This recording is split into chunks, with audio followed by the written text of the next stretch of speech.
حقیقت پلس کے معزز دوستو السلام علیکم۔ آج کی اس زیر نظر ویڈیو میں آپ کو بتاؤں گا کہ کیسے ایک ISI کا ایجنٹ اسرائیل کا وزیر دفاع بن گیا۔ ISI کیسے کام کرتی ہے، مزید ڈسکس کرنے سے پہلے آپ سے گزارش ہے چینل کو سبسکرائب کر کے بیل کے نشان کو دبا دیجیے۔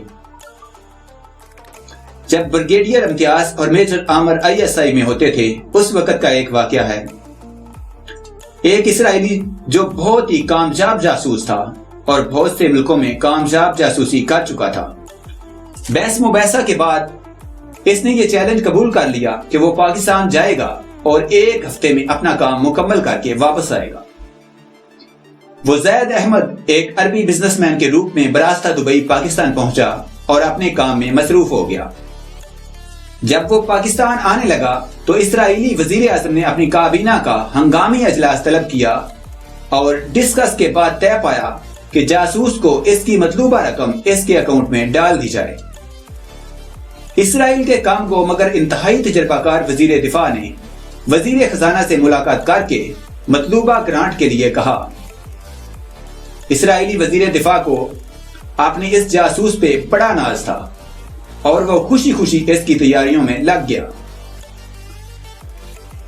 جب وہ جاسوس ایک عربی بزنس مین کے روپ میں پاکستان پہنچا تو پاکستان میں وزیر دفاع کی ہدایت کے مطابق اپنے مطلوبہ افراد کو ملنے میں دیر نہ کی اور جو کام اس نے ہفتے میں کرنا تھا 3 دن میں مکمل ہو گیا اور وہ واپسی کے لیے تیار ہو گیا۔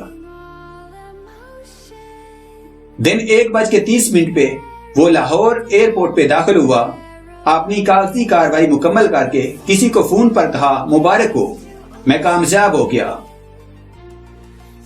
اور آج میں واپس آ رہا ہوں۔ وہ جہاز پہ سوار ہوا، جہاز ٹیک آف کے لیے رن وے پر پہنچا۔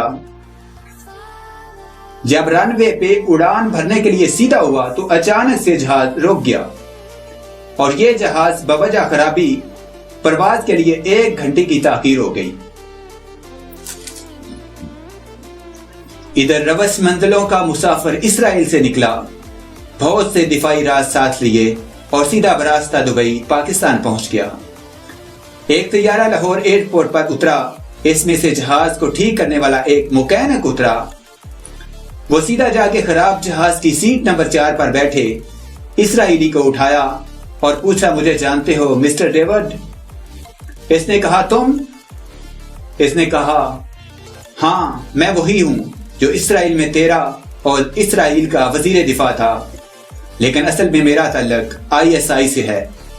تمہیں کس نے کہا تھا کہ تم پاکستان آؤ؟ ISI زندہ باد، پاکستان پائندہ باد، امن کا نشان ہمارا پاکستان۔